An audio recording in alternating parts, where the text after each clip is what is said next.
इस वक्त सलीम सीधा मौजूद है। सलीम जी, कैसे देख रहे हैं ये जो आतंकवादियों ने किया, वहां पर जो सैलानी घूमने गए थे उनको किस तरीके से बर्बरता से उनके संग ये इस कांड को किया, गोलियों से उनको भूत दिया, क्या कहेंगे? देखिए, ये अगर हम अपने नजरिए से बोल लेंगे तो ये गलत हुआ है, ये आतंकवादी हमला है, ये मानवता के खिलाफ है। लेकिन अगर आप इसको इस्लाम के नजरिए से देखेंगे तो ये पुण्य का काम किया है उन्होंने, ये सवाब का काम किया है उन्होंने। ये कुरान के स्क्रिप्चर सूरह तौबा की जो 5 आयत है उसके अंदर सेम टू सेम यही प्रक्रिया लिखी है कि काफिरों को जहां पाओ वहां देखो, उनको मारो, घात लगा करके उनको मारो। इन्होंने भी तो वही किया, घात लगा के मारा, बाकायदा उसकी रेकी हुई है।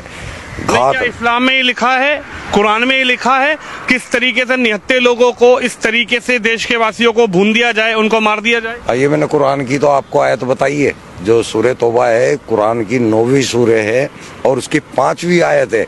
वहां पे ये लिखा हुआ है, सेम इसी तरह बर्बर तरीके से मारने का लिखा हुआ है। सेम ये लिखा हुआ है कि उनको मारो, जब तक मारो जब तक कि वो ला इलाहा इल्लल्लाह कलमा ना पढ़ ले या जजिया देना कबूल ना कर ले, तब तक मारो। यानी कि पूरे हिंदुस्तान के हिंदुओं का यही हसर होना है इस्लाम के अनुसार।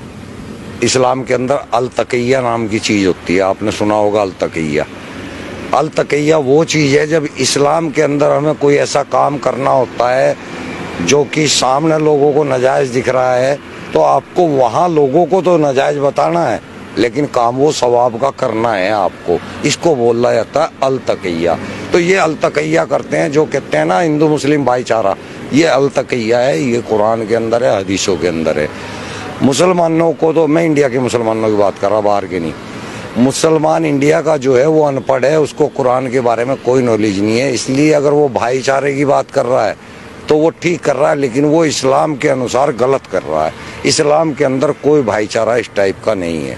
इस्लाम के अंदर केवल मुस्लिम मुस्लिम भाईचारा है, हिंदू मुस्लिम भाईचारा कोई नहीं है। आप पढ़ के देखें या किसी आलिम से बात करके देखें। अब मैं भी आलिम ही हूँ, मैं आपको बता रहा हूँ।